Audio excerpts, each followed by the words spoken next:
Welcome students. We are studying the acid, base and salts. Now I will start the pH.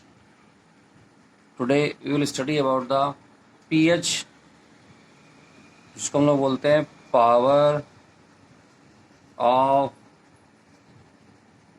Hydrogen ion concentration. Hydrogen ion concentration इसको हम बोलते हैं। यहाँ पर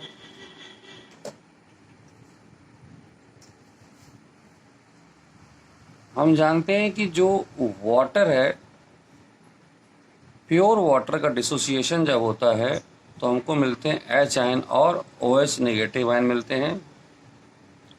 ये hydrogen ion है, ये हाइड्रोक्सिल आयन है।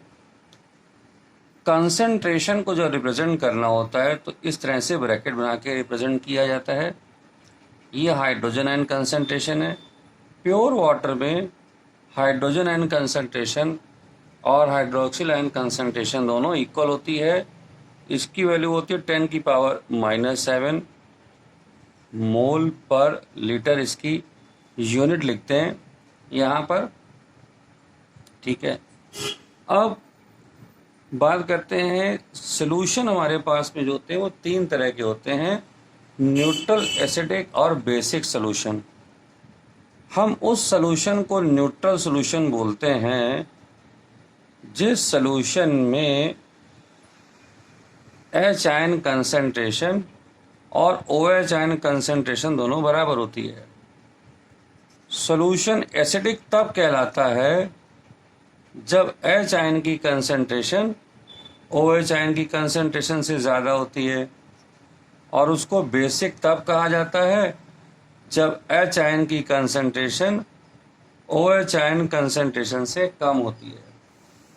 तो इसलिए याद रखिए, कभी कभी एक क्वेश्चन पूछा जाता है कि एक सॉल्यूशन बेसिक है, क्या उसमें H आयन्स प्रेजेंट हैं?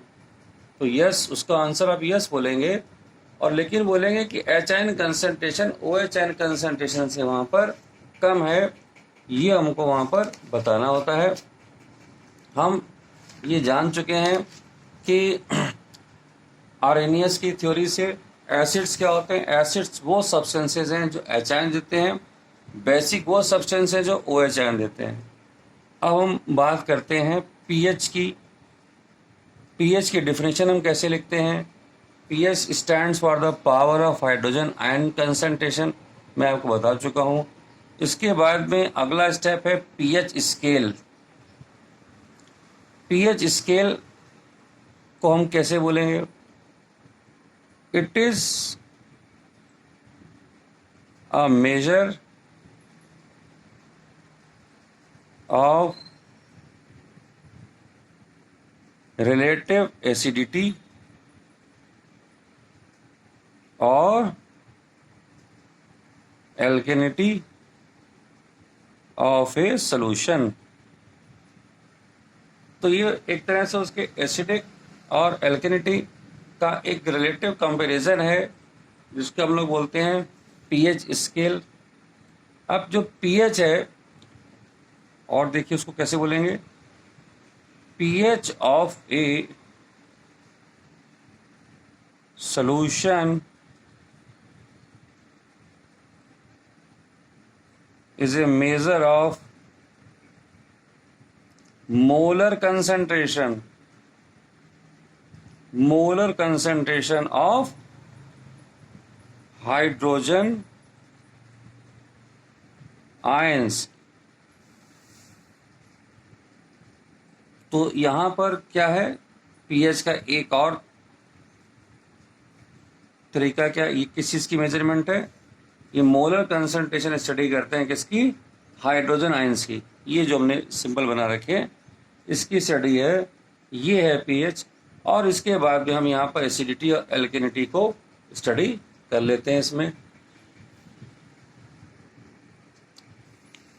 पीएच को कैलकुलेट करने के लिए हमारे पास में एक फार्मूला है,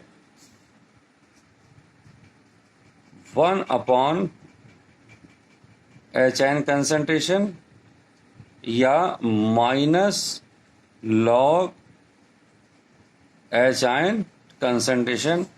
ये पीएच को कैलकुलेट करने के लिए एक फॉर्मूला है। पीएच, अच्छा, अगर हमें मान लीजिए एच आयन कंसंट्रेशन दी हुई है 10⁻⁻7 m, तो पीएच की कैलकुलेशन अगर हम करेंगे तो ये हो जाएगा 10⁻⁻7। ये -7 यहाँ पर लॉग की कैलकुलेशन मैं आपको बता चुका हूँ, ये सामने आ जाता है। और हम जानते हैं log 10 की जो वैल्यू होती है वो 1 होती है, तो ये हो जाता है 7 × 1 = 7। तो यहाँ से pH हमारा आ गया 7। ये किसका, अगर कंसंट्रेशन 10⁻⁻7 है। इसी तरह से प्योर वाटर के लिए POH की वैल्यू भी हम 7 निकाल लेते हैं, क्योंकि वहाँ पे मैंने अभी बताया आपको कंसंट्रेशन सेम होती है। तो अगर इन दोनों को ऐड करें हम लोग तो प्योर वाटर के लिए pH और POH की जो वैल्यू है वो 14 होती है। इस तरह से ये मैक्सिमम वैल्यू हमारी 14 तक जाती है। अब इसके बाद में हम देखेंगे pH स्केल। pH स्केल के लिए मैं आपको बता चुका हूँ, कल भी मैंने आपको बताया था कि ये स्केल जो है स्टार्टिंग यहाँ पर इसकी हो रही है 1 2 3 4 5 6 7 8 9 10 11 12 13 और 14 इसकी मैक्सिमम वैल्यू है। ये जो 7 है हमारा, ये 7 हमको देता है न्यूट्रल। अगर पीएच की वैल्यू 7 है तो न्यूट्रल देगा। और हम जब लेफ्ट साइड में जाते हैं तो हमारा एसिडिक कैरेक्टर इंक्रीज होता है, increase of acidic character and H ion concentration. H ion concentration भी बढ़ती है। और हम जब लेफ्ट से राइट जाते हैं तो इंक्रीज ऑफ, यहाँ पर बेसिक कैरेक्टर है और एच आयन कंसंट्रेशन यहाँ पर जो है वो इस तरफ में अगर हम देखेंगे तो डिक्रीज कर रही है। अगर OH आयन कंसंट्रेशन देखेंगे तो वो इंक्रीज कर रही होगी। तो इधर H आयन कंसंट्रेशन हमारी घट रही है और इधर इंक्रीज कर रही है, और इधर H आयन कंसंट्रेशन हमारी डिक्रीज कर रही है। ये ध्यान रखेंगे। अब देखिए पीएच पेपर क्या है हमारे पास में, ये है mixture. It is a mixture of indicators. ये इंडिकेटर्स का मिक्सचर होता है ये हमारे पास में, और जो कि डिफरेंट कलर देता है, which gives different colours. Different colours देगा हमें विथ डिफरेंट सॉल्यूशंस, और पूरी जो उसकी एंटायर रेंज है, with the entire range of pH. ये एंटायर रेंज का मतलब क्या है, 1 से 14 तक पूरी रेंज की हम बात यहाँ पर करते हैं। और ये क्या है, इसमें एक आपको चार्ट मिलता है, कलर चार्ट मिलता है, जहाँ पर जो 7 कलर है वो ग्रीन कलर का होता है, जो कि न्यूट्रल सॉल्यूशन को बताता है। और यहाँ पे अगर रेड कलर आपका स्ट्रिप का आ गया तो हाईली एसिडिक कैरेक्टर को बताता है। और 14 पीएच पे हमको पर्पल कलर यहाँ पर मिल रहा है, जो कि हाईली बेसिक कैरेक्टर को बताता है। और ये जो पीएच पेपर है यही हमारा जो है यूनिवर्सल इंडिकेटर भी कहलाता है। इसके एडवांटेज क्या है देखिए, फिर समझ लीजिए। यूनिवर्सल इंडिकेटर हमको ये तो बताता ही है कि पर्टिकुलर सॉल्यूशन का कैरेक्टर एसिडिक है कि बेसिक, साथ में वो रिलेटिव स्ट्रेंथ को बताता है, क्योंकि यहाँ पर हमको अलग अलग कलर्स मिलते हैं इसमें, और डिफरेंट डिफरेंट पीएच को जो रिप्रेजेंट करते हैं। इमीडिएट हम इसके बगल में जाते हैं तो यहाँ पर येलो, ऑरेंज इस तरह से कलर मिलेंगे, और इसके बाद में हम यहाँ पर हम जाएंगे तो लाइट ब्लू। ये डिफरेंट कलर कॉम्बिनेशन की जो स्कीम है हमको अलग अलग यहाँ पर कंपैरिजन करने में हेल्प करती है। अगर दो ही पीएच हमारे पास में आ गए तो उसको कंपेयर कर सकते हैं, कलर स्ट्रिप को कंपेयर कर सकते हैं कि which one is stronger and which one is weaker acid. अब स्टूडेंट्स आपको याद कर लेना चाहिए यहाँ पर कि पीएच की अलग अलग वैल्यूज क्या होती हैं। जैसे हम बात करें स्टमक के लिए तो पीएच वैल्यू 1 है, लेमन जूस पीएच 2 देता है, ग्रेप्स 4 देता है, ह्यूमन सलाइवा की रेंज है वो 6 to 8 है, बेकिंग सोडा 9 और लाइम वाटर 12, प्योर वाटर का पीएच हम 7 यहाँ पर जानते हैं। इसी तरह से माउथ का पीएच भी हमारा 6 के आसपास रहता है। अगर ये 5.5 या इसके नीचे चला जाता है तो हम जानते हैं कि हमारे लिए वो हमारे टूथ के लिए वो हार्मफुल होता है। अब देखिए जो इसकी इम्पोर्टेंस है, इम्पोर्टेंस ऑफ पीएच जो है इन एवरीडे लाइफ क्या है हमारे पास में, ये एक बहुत इम्पोर्टेंट टॉपिक है। इन एवरीडे लाइफ पीएच की इस वैल्यू से हम बहुत कुछ कर सकते हैं। अब जितना भी हमारा बॉडी के डिफरेंट पार्ट्स का पीएच है, स्किन का पीएच अगर हम बात करें तो वो 4, अगर हम स्किन की बात करें तो इसका पीएच 4.5 से 4.5 से अप टू 6 तक ये रहता है। और स्टमक का अगर हम पीएच की बात करें तो इसकी वैल्यू 2 के आसपास है। ये हम पीएच लिख रहे हैं यहाँ पर, pH of skin, pH of stomach, इस तरह से। ब्लड या बॉडी हर पार्ट का एक पर्टिकुलर पीएच है जो हेल्प करता है whenever we are sick, तो डॉक्टर उसके अकॉर्डिंग जो है ट्रीटमेंट कर लेते हैं। अब इसमें सबसे पहला जो इम्पोर्टेंट इसका यूज़ है वो है टूथ डिके में पीएच का। पीएच की वैल्यू अगर जो है माउथ में इफ कम्स डाउन पर, if pH value comes down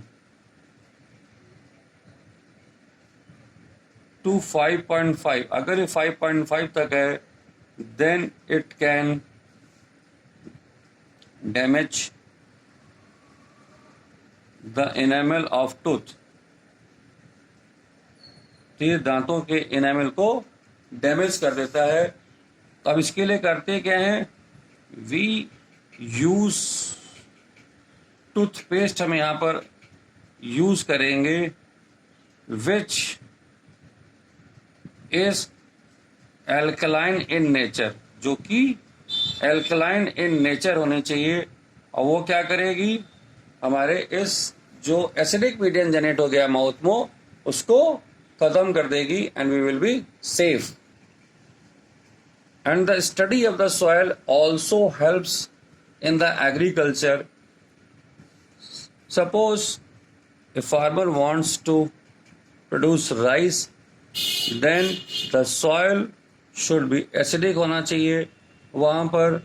और अगर उसको सिट्रस फ्रूट वहाँ पे अगर यूज़ करने हैं, यूज़ करने से मतलब उसको प्रोड्यूस करने हैं सिट्रस फ्रूट, तो सिट्रस फ्रूट के लिए जो मीडियम है सॉइल का वो एल्कलाइन होना चाहिए।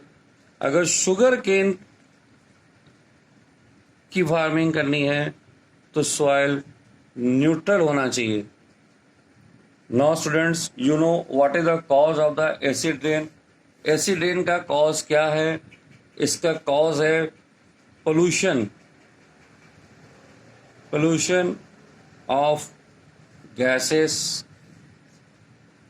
like CO2, SO2 present in our atmosphere get dissolved in rainwater and giving out the acidic medium हमारे वाटर का हो जाता है acidic medium of water up to 5.6 तक उसका नेचर हो जाता है, जो कि डेंजरस है। डेंजरस किसके लिए है? एक्वेटिक लाइफ के लिए डेंजरस है ये। साथ में जो सॉइल है changes the pH of soil की पीएच को चेंज कर देगा। ओके, ह्यूमन हेल्थ को भी अफेक्ट करता है, स्किन को अफेक्ट करता है ये water. In our digestive system we know that HCl is produced in our stomach। तो वहाँ पे हमने बताया था पीएच की जो वैल्यू है अप्रॉक्सीमेटली 2 रहती है। And if excess of acid produces then we have acidity. हमको एसिडिटी हो जाती है। तो डाइजेस्टिव सिस्टम में फूड को डाइजेस्ट करने के लिए हमें HCl की रिक्वायरमेंट है, और जो कि वहाँ प्रोड्यूस हो रहा है। ठीक है, ये स्टमक में प्रोड्यूस हो रहा है। अगर ये एक्सेस में अगर प्रोड्यूस हो जाएगा तो एसिडिटी हो जाएगी। अब इसको रिमूव करने के लिए अगेन हमको एंटासिड यूज करने पड़ेंगे to remove this. We use antacids use करेंगे हम लोग, लाइक मैग्नीशियम हाइड्रोक्साइड, इसको यूज करेंगे हम लोग, जो कि क्या है एल्कलाइन इन नेचर है, और उसको न्यूट्रलाइज कर देगा। किसको? एक्सेस एसिड को।